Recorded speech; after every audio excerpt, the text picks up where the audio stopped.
Hey guys, we're doing episode 3, Queer Eye. The guys are getting pulled over. There's a coming together of two sides, and there's some man tears. Stay tuned. You're tuning into the destination for TV superfan discussion, AFTERBUZZ TV. And now, let the buzz begin. Bad boys, what you want, what you want, what you gonna do when Sheriff John Brown come for you? That's the best. You have to come in with cops on a cop-related episode. Of course. It's Sunday night, and there's some bad boys in the clubhouse. It's James and I recovering Queer Eye for AFTERBUZZ TV Sunday night recap. Queer Eye. I'm your host, Lian Castillo. I'm James Franck. This is episode 3. Episode 3. Dega Don't. Dega Don't, which we don't know exactly what Dega Don't means, but I'm sure we'll find out while we're talking about this fantastic episode. I think it has something to do with Talladega because of the NASCAR races. That makes I'm not entirely sure. Perfect sense. That makes perfect sense. Let's just dive right in. The approach to this episode was totally different. The Fab Five get pulled over, and it was very, very tense. It all seemed kind of normal at first. We were wondering, why are the guys getting pulled over? They're on a TV show. Let's just go with it. You know, he asked him for his license and registration. He said, we're filming a show, and he ignored it. And then he said, step out of the car. We were all like, oh no, what is happening? What is going on? And then obviously he broke the ice and revealed that I am the best friend that nominated Corey. Definitely. I was so happy that they did it this way and they didn't prep them, letting him know he was a cop. Yeah. Because in the car ride, they're like, oh, his friend nominated him. They were in the Marines together. They're like, oh, he served our country. And Karamo is like, oh, thanks for your service. And then whoop, whoop. And all their attitudes instantly changed. Oh, yeah. Tan's like, oh, they must have saw me in the back and they thought I was a terrorist.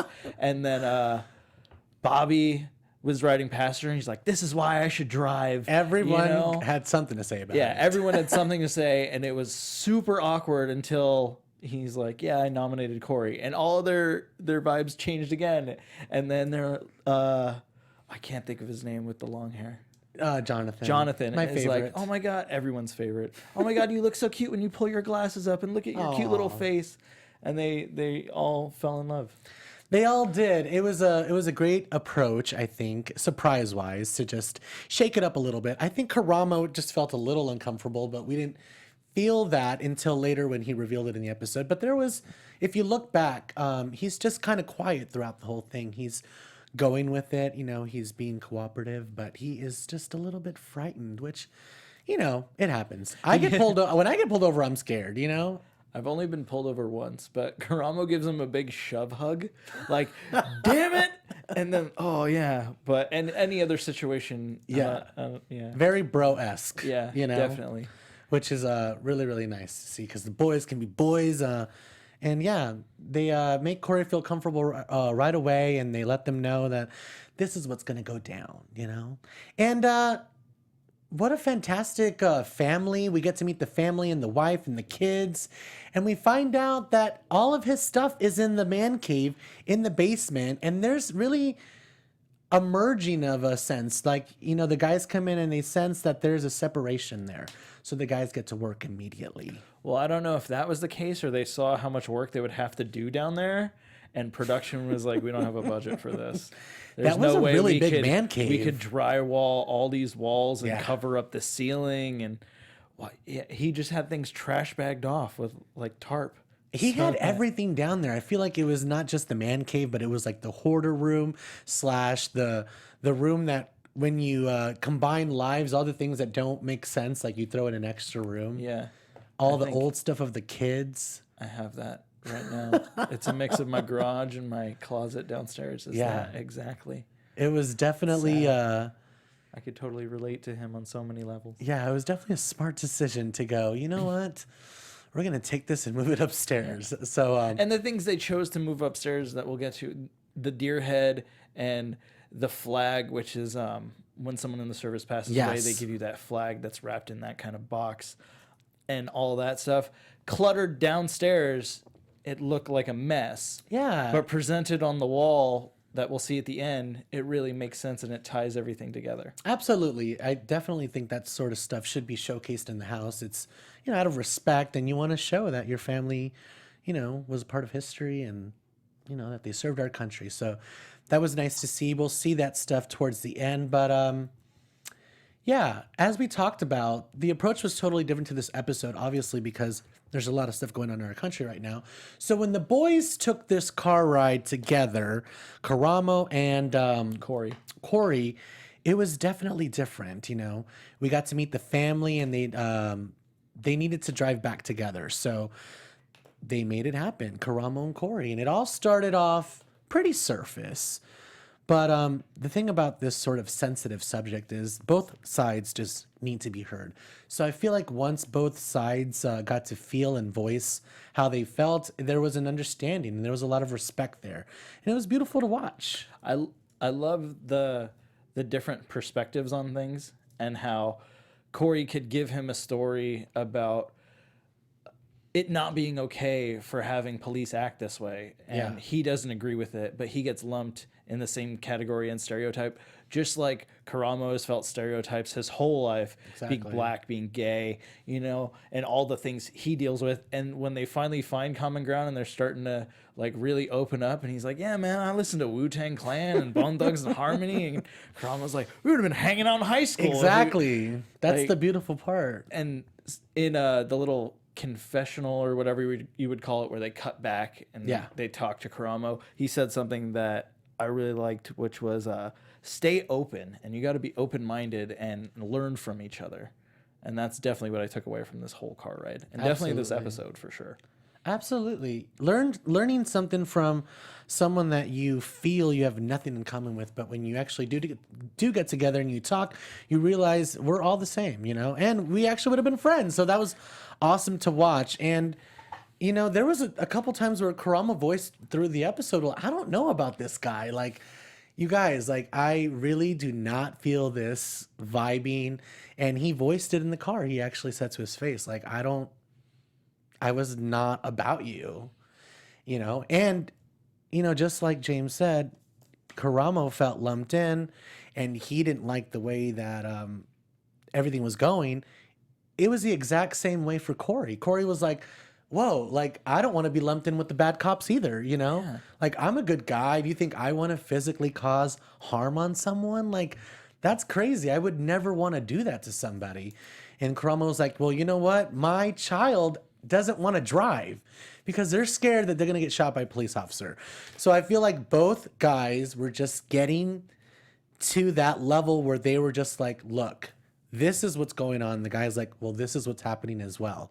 And I feel like once they both got out their points, I feel like they found a common ground, and it was just about hearing each other out and understanding each other. And I feel like that's where it comes out. Like, communication is key to everything, I feel like. Well, you have a lot of inside dirt and know the news. Do you know when they shot production on this? You know what? I actually don't. They were actually pretty secretive about it. I didn't hear about Queer Eye until the day before they had their huge premiere party.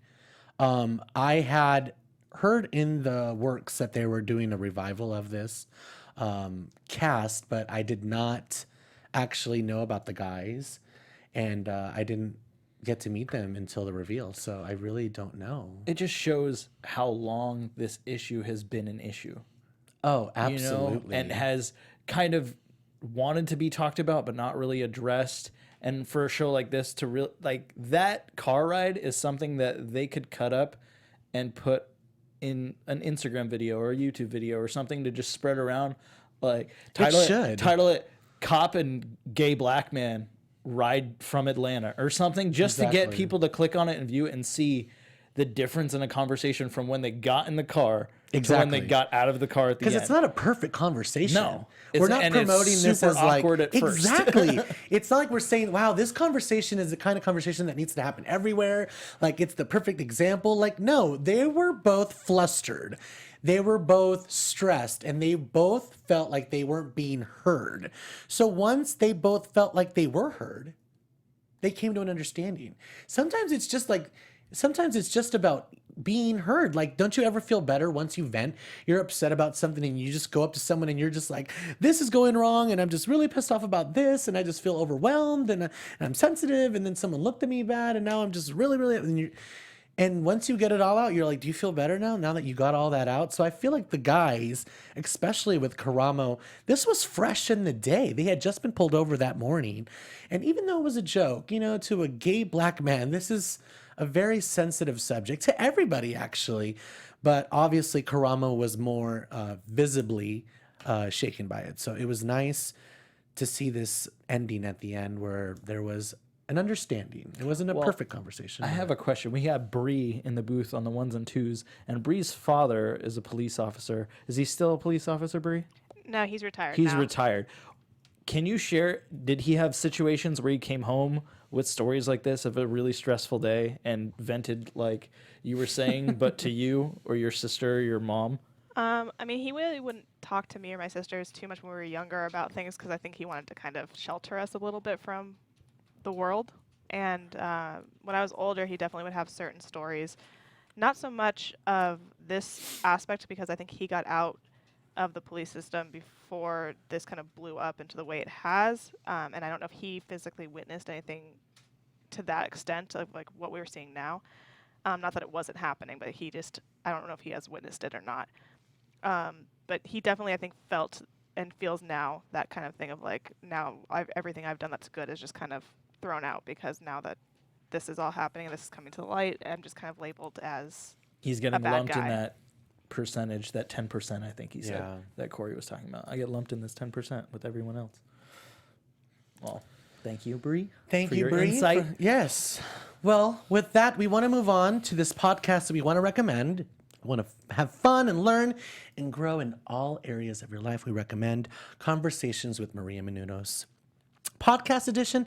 It's hosted by our AFTERBUZZ TV founder, and it drops every Friday on iTunes, so make sure to download that and let them know that the Queer Eye guys sent you to download it and that it was fantastic, and rate it, subscribe, comment. Conversations with Maria Menounos features celebrity and influencer interviews, along with secrets and tips on how to better your life in all aspects, from health and wellness to career, relationships, finances. Let Maria be the big sister you've always wanted. Go to iTunes and subscribe. Make sure to rate and comment. Conversations with Maria Menounos, podcast edition. It's really, really good. I really, really like it. The other day I was listening to it on the way to San Diego. Her and Roxy were on, and it was fantastic. We were talking about the Kardashians. And yes, actually, catch me on the Kardashians later on tonight on AfterBuzz TV. Awesome. Yes. So let's talk about the combining of styles, the man cave that emerged, and the important aspects of Corey's life were taken from that, and we brought him upstairs. The Fab Fives, they got in there and they took him to the store. They gave him new clothes. They made this guy look 40 pounds lighter. Yeah. It just goes to show you what a tailor-made suit can do. Yeah, man, a suit goes a long way. That was probably one of the best segments, too.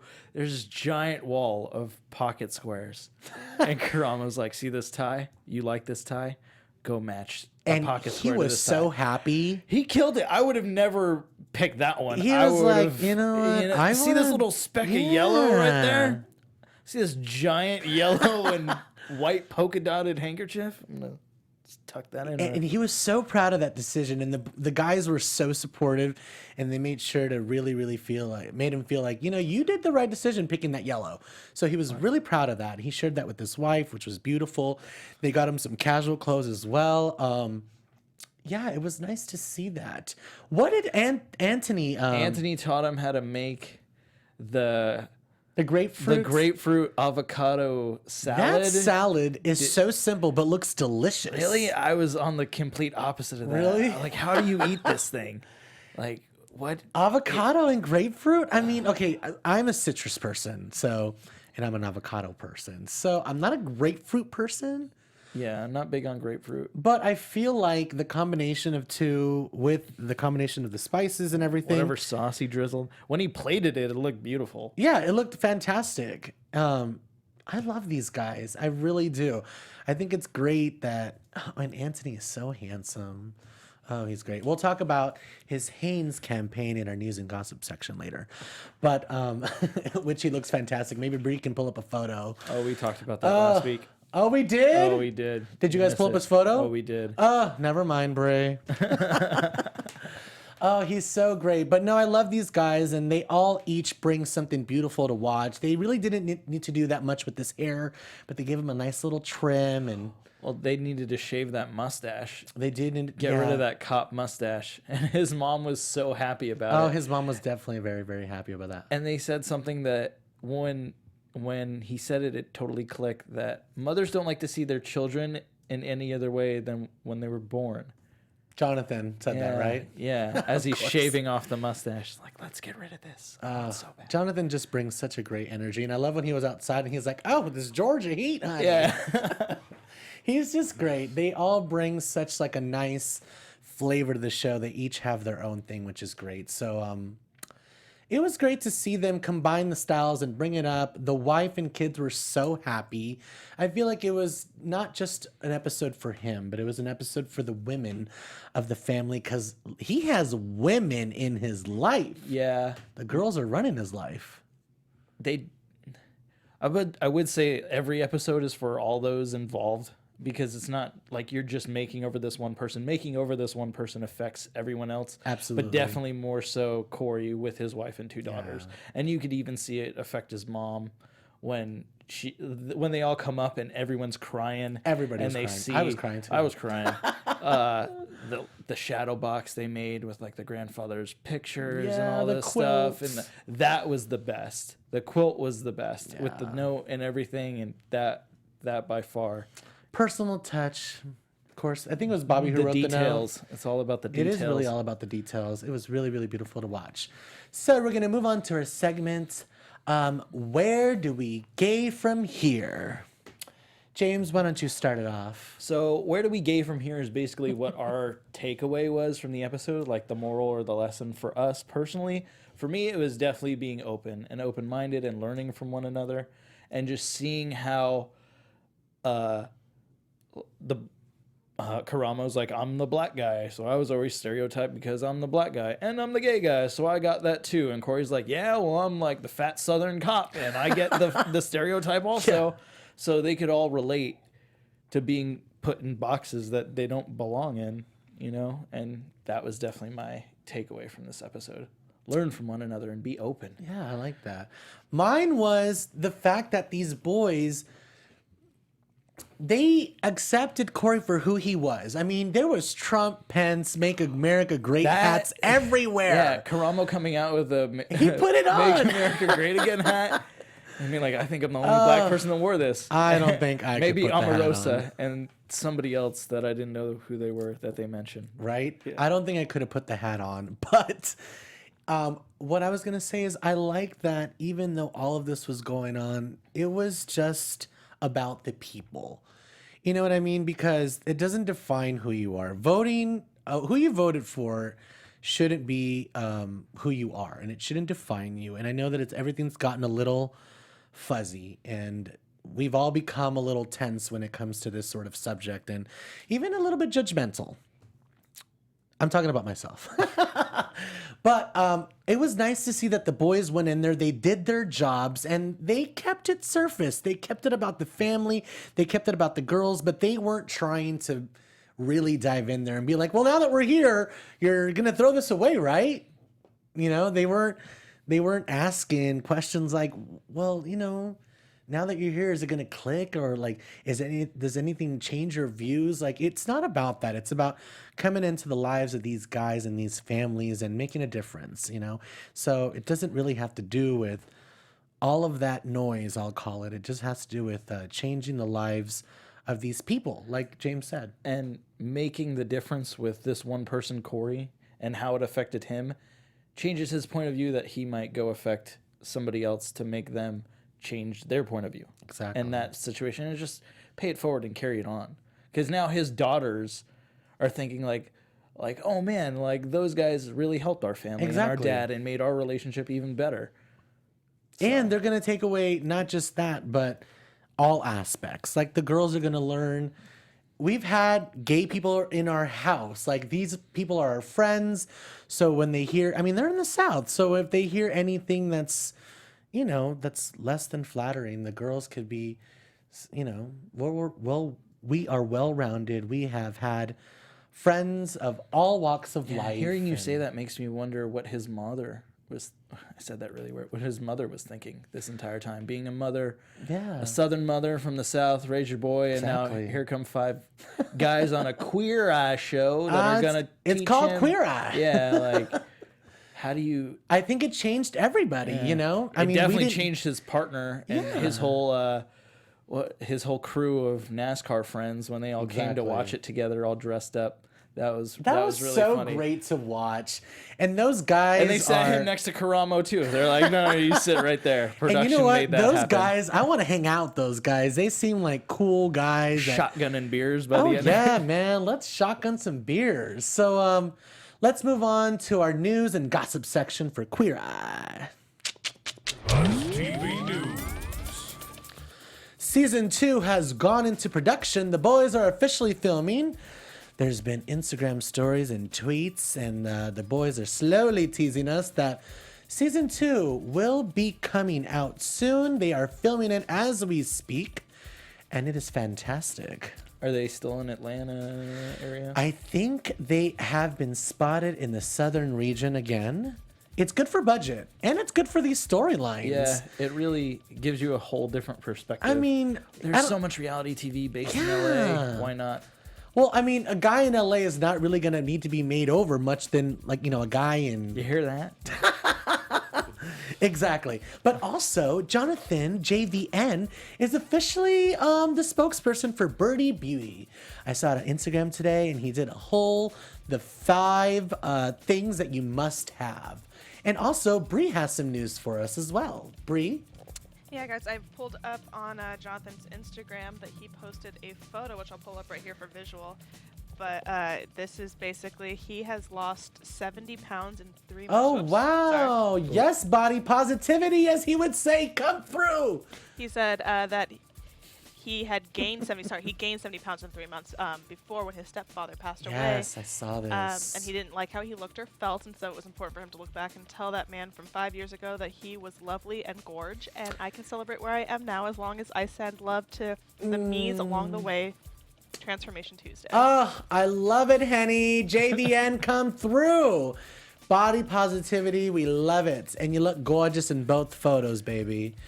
Guys, please, we love the tweets, so keep the tweets coming. Tweet the boys. Tell them to come in at AfterBuzz. We would love to have them. I think Matt is friends with some of the boys, so we're definitely going to get the boys in here. For the boys. Yeah, let's hear it for the boys. We're going to do some predictions and talk about what's going to happen. And now, your AfterBuzz TV Well, definitely predictions. the next episode is... I mean, did you watch the entire season? I watched the entire season. I did watch the entire season. I believe we all binge watched this entire season. Within a couple days. Yeah, definitely. A day and a half. I was like, is it over? And my wife's like, yeah, there's no more episodes. Like, really? Already? All right. There's only 8? Okay. Definitely the next one is why you could see it's not called Queer Eye for the straight guy anymore, Yes! which is cool. And then the one after that, something that we were kind of touching on here is the Southern bringing up and raised a certain way and how that affects how you think and how you were taught to think, basically. I think that's episode 4 with the really Bible raised family. Yes. So it gets deep, and I like that they're filming season 2 out there because it'll give a whole different perspective of things. Exactly. Well, my prediction is, well, actually, the next episode is one of my favorite episodes out of the entire season 1. Really? Yes. I love it. This is a tearjerker. Yeah, it's for sure. so good. So make sure to come in next Sunday and check us out. Do you guys have predictions for how Corey's doing now? If he's still keeping up with his stuff or not? Oh. I hope that he kept off the mustache. I hope that him and his NASCAR buddies are still having fun. And I hope that he still like finds a way to take his wife out and not to go walk around Walmart. Yeah, my prediction is that he has totally turned into like a ladies' man with his wife again, bringing up the romance. So I think he's going to be doing like a date night every week. That's what I predict, that he's been doing date night every week. Well, I actually have some photos here recently from his Instagram to see how he's doing. So this one is from March 30th, where he went and got his nails done with his wife and then took her out to eat. That's a great date. And then this one is him on February 11th saying he's got to do his weekly face mask. Yes, JVN would be so proud. Yep, I'm guessing that Jonathan is very happy with the results of his little transformation. It's all about skincare. Oh man, that's hardcore. Oh, that's fantastic. Well, my prediction is that season 2 is going to be fantastic. We can't wait to have the boys, not just on our television screens, but hopefully in the studio. Yes. We definitely love the tweets, so keep them coming. Do you have anything else to add, James? I want to add that you should go on iTunes, like, rate, subscribe, 5 stars if you love us, which you know you do. Leave a little comment, tell us what you think. Maybe we'll talk about it and give you a shout out on the show, or maybe we'll call you out depending on what your comment is. But definitely go on iTunes and leave 5 stars. Give that thumbs up, like on YouTube and all of that jazz. Yeah, guys, leave us a question if you have one in the comments, and we'll definitely do our best to get back to you next episode. Charles and Matt will be back next week. I'm your host, Lian Castillo. You can find me on all social media platforms at Hollywood Lian. I'm going to be doing the Kardashian after show tonight at 8 o'clock. Make sure to check that out. And also at 9 p.m., I'm doing the season finale of The Real Housewives of Atlanta. It's going to be insane. James, where can we find you? You have a full plate tonight. I have a full plate. It's a long Sunday after a long brunch. It's been a long Sunday. Follow me on Twitter at Jimbo in the Booth. There we go. We'll see you guys next Sunday. Bye, AfterBuzzers. Bye. Bye. From executive producers Maria Menounos, Kevin Undergaro, Phil Svitek, and the entire AfterBuzz TV staff, we would like to thank you for listening to the AfterBuzz TV network. To watch or listen to other after shows and post comments or questions, be sure to visit AfterBuzzTV.com. I'm Sir Richard Wentworth, and this has been a presentation of AfterBuzz TV. Buzz you later. The views expressed herein are those of the hosts only and do not necessarily reflect the views of AfterBuzz TV or its owners or principals.